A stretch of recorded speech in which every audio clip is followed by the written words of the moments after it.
الحمد لله رب العالمين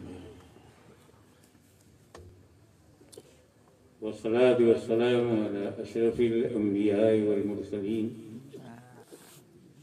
وعلى آله الطيبين الطاهرين المحفوظين وصحابه الراشدين المهديين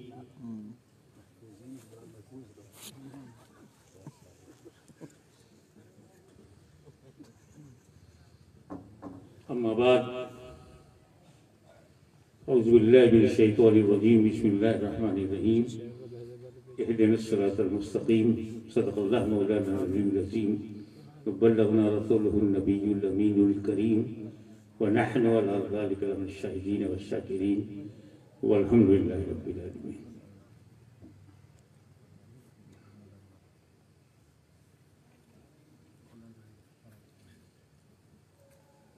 اس بزم روحانی میں تقریر کی نیت سے نہیں اپنا کچھ حصہ ڈالنے کی نیت سے کھڑا ہوا.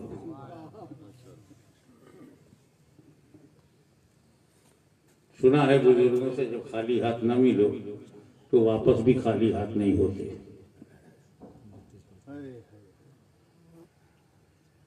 تو یہ ہمارے اور ہمارے پیر و مرشد کے درمیان کا معاملہ ہے.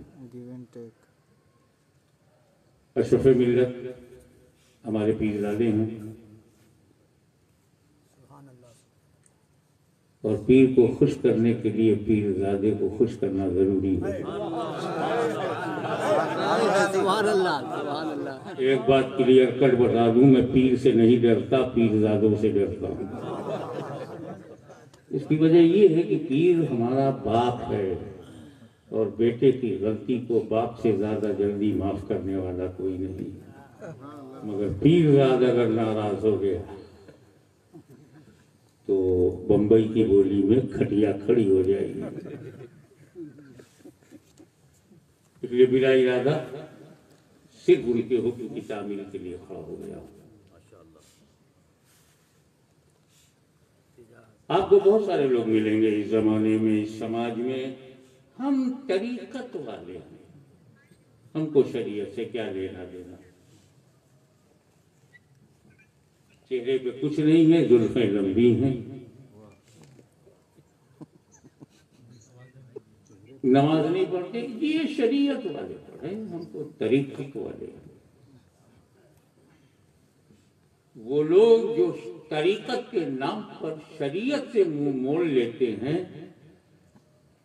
محشر میں پتہ چلے گا ان کا کیا حشر ہوا. ایسے ہی کچھ لوگ کہتے ہیں ہم تو شریعت والے ہیں، طریقت سے ہمیں کیا لینا دینا.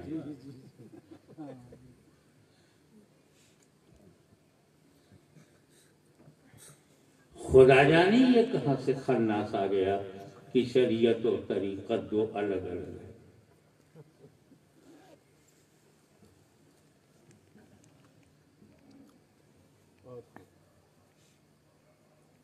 فرض ہے، لیکن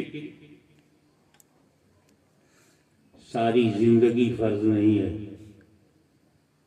ساری زندگی سنت ہے.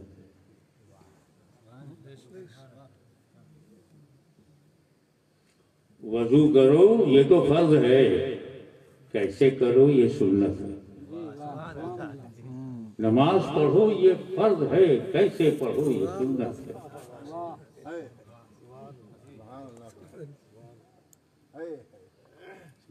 اسی لیے جو لوگ فرض کہتے ہیں، کہو کم سے کم علم میں اضافہ تو ہوگا کہ کیا کیا فرض ہے.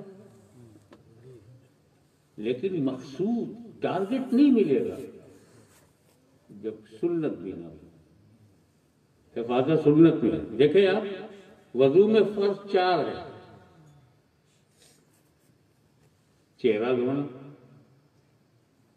کونی تک ہاتھ دھونا، مسح کرنا، پیر دھونا، اتنی فرض ہے. لیکن آپ کیا کرتے ہیں؟ پہلے ہاتھ دھوتے ہیں، پانی کو پہلے ہاتھ میں لیتے ہیں، پھر کلی کرتے ہیں، پھر ناک میں ڈالتے ہیں. فرض پر عمل ہی نہیں کر رہے. جب آپ ہاتھ میں پانی لے چکے، منہ میں ڈال چکے، ناک میں ڈالا، اب فرض ادا کرنے گئے، یا ایھا الذین آمنوا اذا قمتم الی الصلاۃ فاغسلوا وجوہکم، حکم شروع ہوا ہے چہرہ دھونے سے، اور آپ کا عمل ہے ہاتھ دھونے سے۔ کیوں؟ آپ نے کہا یہ تینوں سنت ہے اور وہ چاروں فرض ہے۔ اور سنت نے کیا فائدہ پہنچا ہے؟ جب ہاتھ میں لیا تو پانی کا رنگ معلوم ہو گیا، وضو کے لائق ہے یا نہیں، منہ میں ڈالا تو ذائقہ معلوم ہو گیا، بس ذائقہ تو نہیں ہے، وضو کے لائق ہے کہ نہیں، ناک میں ڈالا تو مہک معلوم ہو گئی، وضو کے لائق ہے کہ نہیں۔ تو وضو کے لائق بنانا سنت کا کام، تو نالائق کیا جانے سنت کا۔ اسی لیے فقہا نے یہی کہا، سنت کی ڈیفینیشن یہی ہے، اکمال الفرض فی محل، جو فرض میں اکمال پیدا کر دے، کمال پیدا کر دے، وہ سنت ہے۔ اسی لیے ہمارا نام اہل فرض نہیں ہے، اہل سنت۔ نعرہ تکبیر، نعرہ تکبیر، نعرہ رسالت، نعرہ رسالت، نعرہ ملت۔ جب یہاں سے نعرہ لگتا ہے تو لگتا ہے اہل سنت لگا رہے ہیں، اور جب یہاں سے لگتا ہے تو علماء اہل سنت۔ ذرا آپ کو کیسے سمجھاؤں کہ شریعت و طریقت میں جو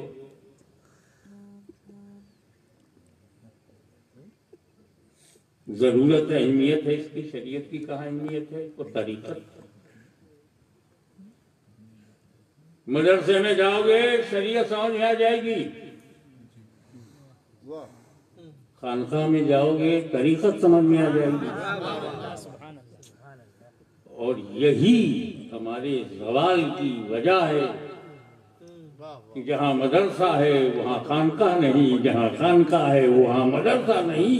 مگر آج آپ جہاں جمع ہوئے ہیں مدرسہ بھی ہے، خانقاہ بھی ہے۔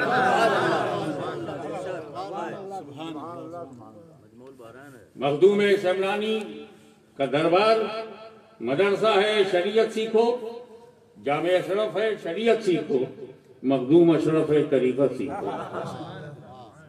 تو یہی جلن کی وجہ شریعت والوں میں بھی ہے کہ طریقت ہمارے پاس کیوں نہیں، اور یہی سو کالڈ نام نہاد صوفیوں کو جلن ہے کہ ہمیں شریعت کیوں نہیں، اور یہی اشرفیوں کا اطمینان ہے کہ ہمارے مرشد میں مدرسہ بھی ہے اور خانقاہ بھی ہے۔ یہ اللہ کا کرم ہے کہ ہم لوگ حاسد نہیں ہیں، محسود ہیں۔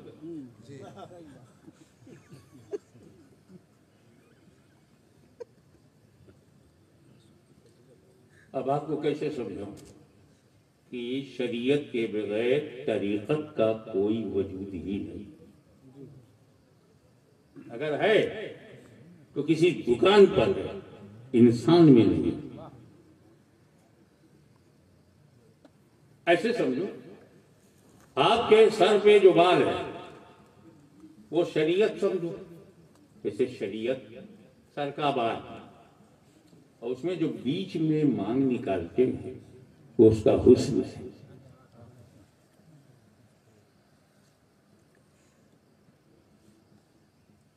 تو اگر شریعت سر کا بال ہے اور طریقت بیچ کی جو لکیر ہے، مانگ، چیر، وہ طریقت ہے، تو اب سمجھنے میں آسانی ہو گئی کہ یہ تو ہو سکتا ہے کسی کے سر پہ بال ہو اور مانگ نہ ہو، شریعت والا بنتا گھوم رہا ہے، طریقت والا نہ ہو، یہ کیسے ہوگا کہ سر میں بال نہ ہو اور مانگ نکلا ہے؟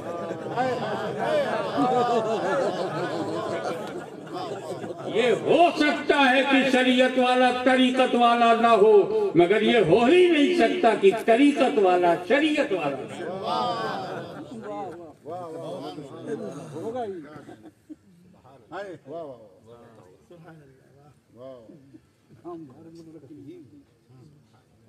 جو سر کو جھکا دے اللہ کی بارگاہ میں یہ شریعت کا کام ہے، اور جو دل کو جھکا دے سجدوں میں وہ طریقت کا کام ہے۔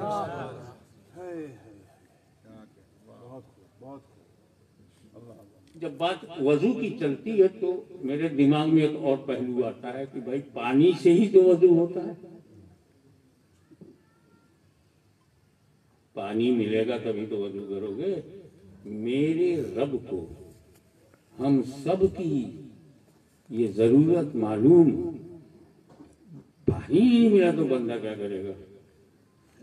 گھبراؤ نہیں، میں وضو کا نائب، وضو کا ریپلیسمنٹ، وضو کی جگہ وضو کی طرح تیمم کو بتاتا ہوں۔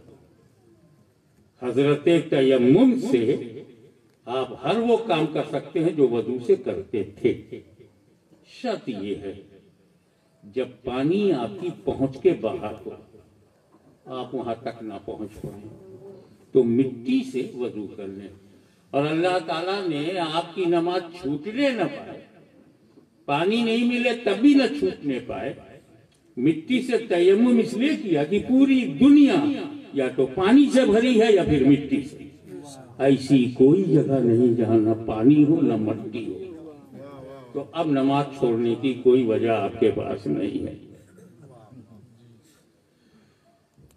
لیکن وضو میں جو آپ کرتے ہیں وہ آپ کو معلوم، اور تیمم میں جو آپ کرتے ہیں وہ آپ کو معلوم، یعنی وضو کر کے آپ فجر، ظہر، عصر، مغرب، عشاء کی نماز پڑھ سکتے ہیں، تیمم کر کے نہیں پڑھ سکتے۔ وضو کر کے قرآن چھوتے تھے، تیمم کر کے بھی چھو سکتے ہو۔ پانی کہیں نہیں مل رہا ہے، تیمم کر کے جا کے مسجد میں فجر پڑھ سکتے ہو۔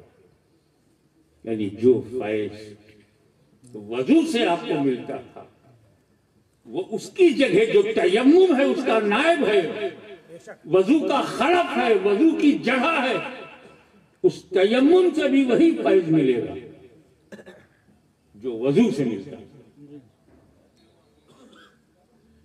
اسی لیے ہم یہ بھی سمجھانے کے لیے کہتے ہیں، یوں سمجھ لو کہ تیمم وضو کا خلیفہ ہے، اصل وضو ہے، اس پر قدرت نہ ہو تو اس کے نائب کے پاس چلے جاؤ، اس کے خلیفہ کے پاس چلے جاؤ، اس تیمم سے بھی تم وہ سارے اعمال ادا کر سکتے ہو جو وضو سے کیا جاتا ہے۔ اب اللہ تعالیٰ تک کون پہنچے گا؟ یہ محدود لامحدود تک، لمیٹڈ انلمیٹڈ تک، متناہی لامتناہی تک، مخلوق خالق تک، عابد معبود تک،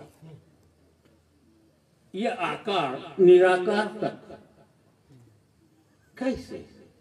تو گھبراؤ نہیں، اللہ کے جو نائب ہیں، جو خلیفہ اللہ کا ہے اس کے بارے میں ہر نبی اللہ کا خلیفہ ہے، جس دور میں جس کو جو نبی ملا اس نبی کے پاس چلا گیا، تو جو چیزیں، جو فیض، جو مہربانیاں اللہ کی ہیں وہاں تک نہ پہنچ پانے کی صورت میں نبی کے پاس پہنچنے میں وہ ساری مہربانیاں، وہ سارا فیضان اسے ملے گا۔ تو نبی کا خلیفہ کون ہے؟ ولی۔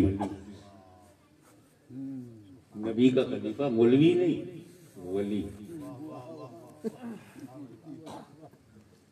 اور ولی کے دشمن وہ سارے لوگ ہیں جو چاہتے ہیں کہ اسلام نہ پھیلے، کیونکہ ان کو پتا ہے اسلام صرف ولی پھیلاتا ہے۔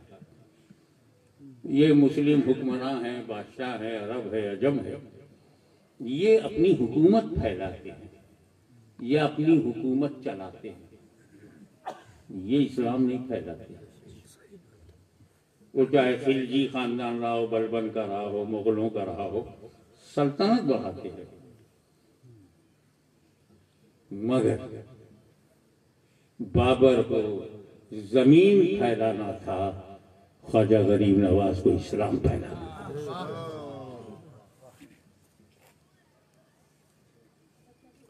جادوگروں کو کفر و شرک پھیلانا تھا، مخدوم سمنانی کو اسلام پھیلانا تھا۔ ایک بات اور، یہ طے ہے کہ جب نبی ملا تو خدا ملا، یہ طے ہے۔ تو اس دور کے کفار کیا کرتے تھے؟ ساری طاقت لگاتے تھے نبی کے بعد نہ جاؤ۔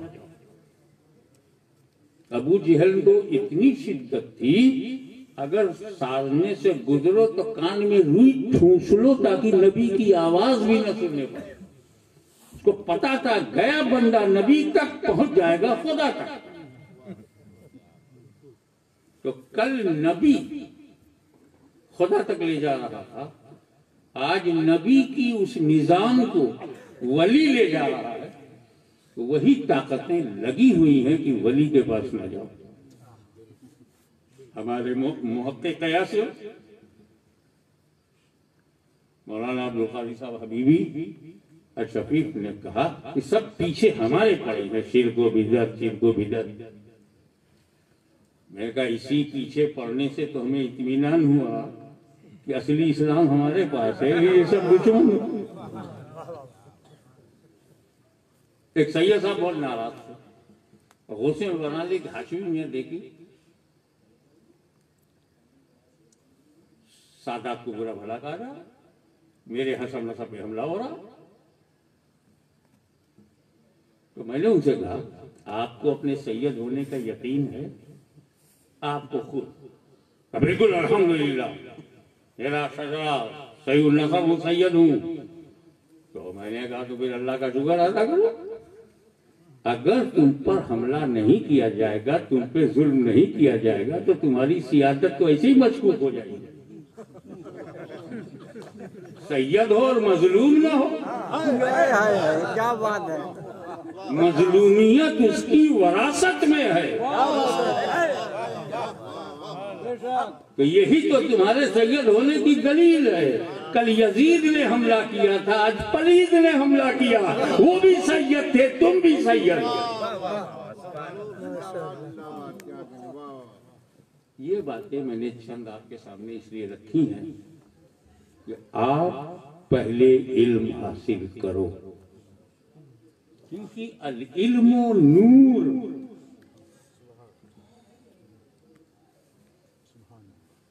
العلم نور، نالج از لائٹ، گیان پرکاش، علم نور ہے۔ فرض ہے کہ کہیں سے بھی حاصل کرو، چاہے چائنا جانا پڑے۔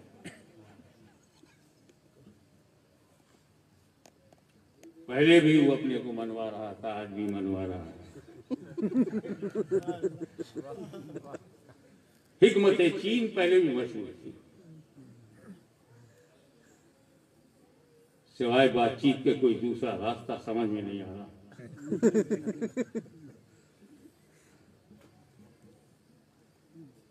علم حاصل کرو، نور ہے، اور پھر جب علم حاصل ہو جائے تو اسے آگ لگا دو، کیونکہ العلم حجاب اکبر،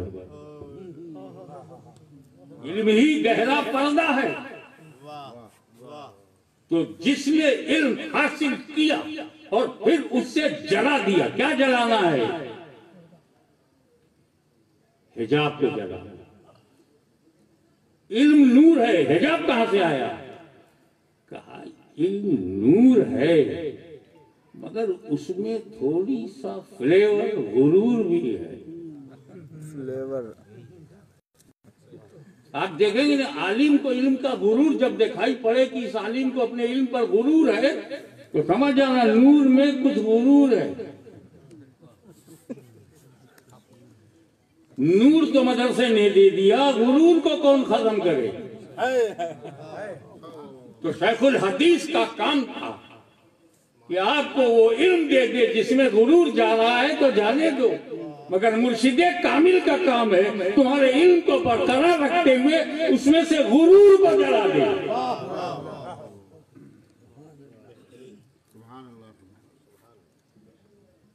جب علم میں غرور نہ ہو تو حضرت آدم علیہ السلام یاد آتے ہیں۔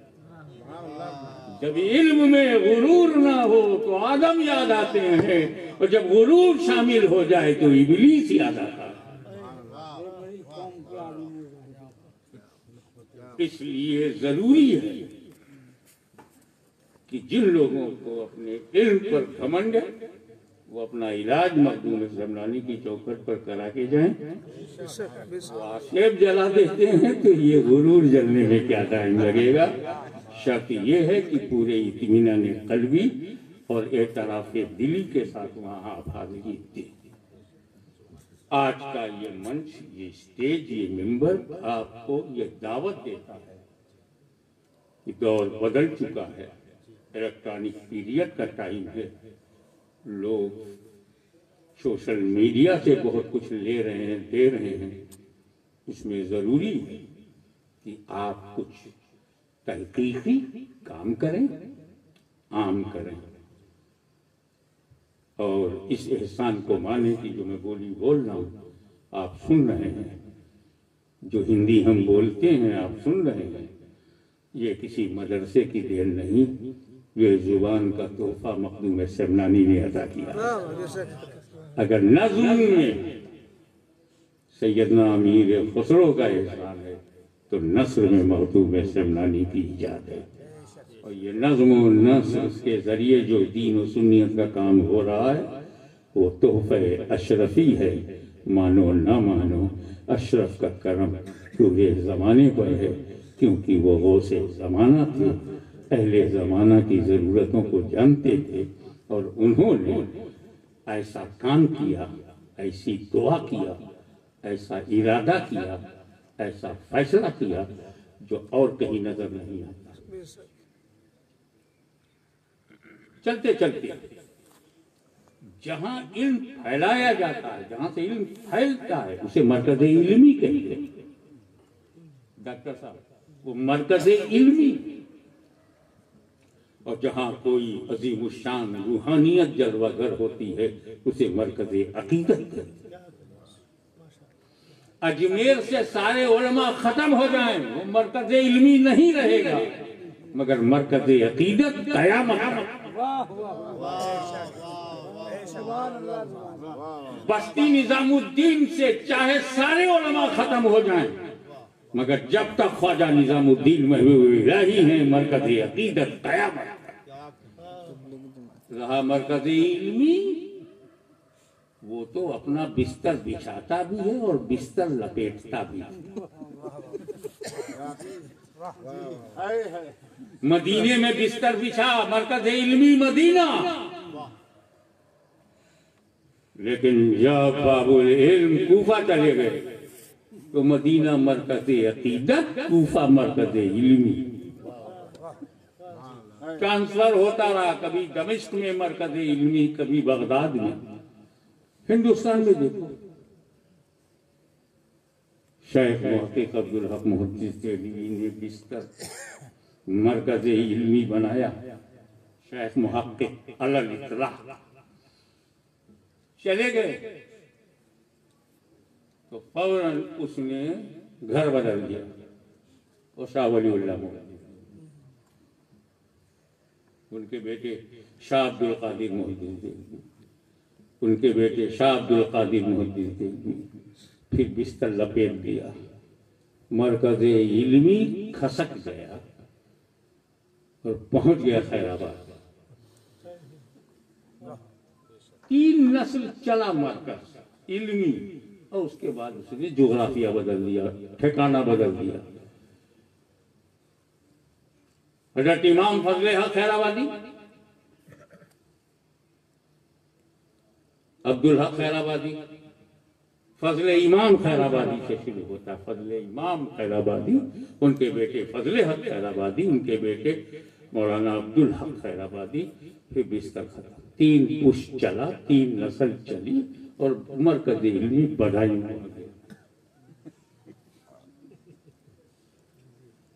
وہاں تاج الفہول محب رسول عبدالقادر بدایونی، فضل رسول بدایونی، ہمس مولانا عبدالمقتدر بدایونی، علامہ عبد القدیر بنائی ہوئی، ختم، مرکز علمی بریلی شریف چلا گیا۔ علامہ نقی علی خان صاحب، ان کے صاحبزادے امام احمد رضا، ان کے دو بیٹے حجت الاسلام حامد رضا اور حضور مفتی اعظم ہند، کسی حد تک مفسر اعظم ابراہیم رضا اور جیلانی میاں، اور پھر اب تک، اب آج کی تاریخ میں مدرسے میں آٹا ہے اور مرکزیت میں سناٹا ہے۔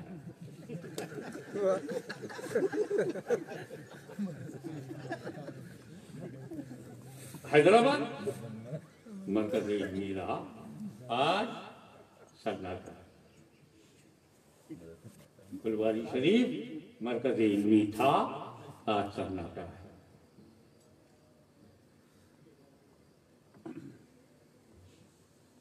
پورے بر صغیر کا حال ہے، پوری دنیا کے لیے کہاں ہے مدینہ منورہ میں مرکز علمی آپ کا؟ مدینہ منورہ میں نہیں ہے، تو یہ غیر منورہ میں کہاں سے مرکز ملے گا؟ لیکن یہ کیا بات ہے کہ آج 600 سال سے زیادہ گزر گیا، 2-3 نسل نہیں، مخدوم شمنانی سے لے کے اشرف ملت تک، عبدالرزاق نور العین سے نورانی میاں تک، یہ کیا بات ہے کہ سلسلے اشرفیہ میں ہر دور میں مجدد رہے، محقق رہا، مدرس رہا، خطیب رہا، ادیب رہا، ولی رہا، اور یہ سلسلہ اب تک جاری ہے۔ وجہ یہ ہے کہ ہر جگہ مرکز علمی جو بنایا لوگوں نے ہے وہ سب سراکوں پر، وہ نہ ہوتے تو ہمیں دلائل نہ ملتے، فتاوی رضویہ نہ ہوتی تو ہم کو حنفیوں کا انسائکلوپیڈیا نہ ملتا، اعلیٰ حضرت نہ ہوتے تو تفقہ فی الدین کا مزاج نہ ملتا۔ یہ سب اپنی جگہ ناقابل انکار ہے، مگر اب آپ کو کیسے سمجھاؤں؟ بھاری بھاری باتوں کو ہلکے ہلکے انداز میں سمجھانے کی پرانی عادت ہے۔ بھیا ایک کارخانہ ہے، کارخانے میں را مٹیریل جاتا ہے اور بڑھیا مٹیریل بنا کر کے وہ شو روم میں آتا ہے اور پھر اس کی سپلائی ہوتی، امپورٹ ایکسپورٹ ہوتا ہے۔ اس طرح کے کارخانے تب تک چلتے ہیں جب تک گورنمنٹ سے لائسنس ملے، اور جب لائسنس ملے گا تو چلے گا، لائسنس کسی اور کو دے دیا تو اس کا کارخانہ چلے گا۔ تو یہ مل مالکان لائسنس کے محتاج ہوتے ہیں، مگر جو خود سلطان ہو، اپنی سلطنت ہو، وہ کسی دکان کا نام نہیں، کسی کاروبار کا نام نہیں، کسی فیکٹری کا نام نہیں، وہ اس کی سلطنت ہے اور اسے کسی سے لائسنس لینے کی ضرورت نہیں۔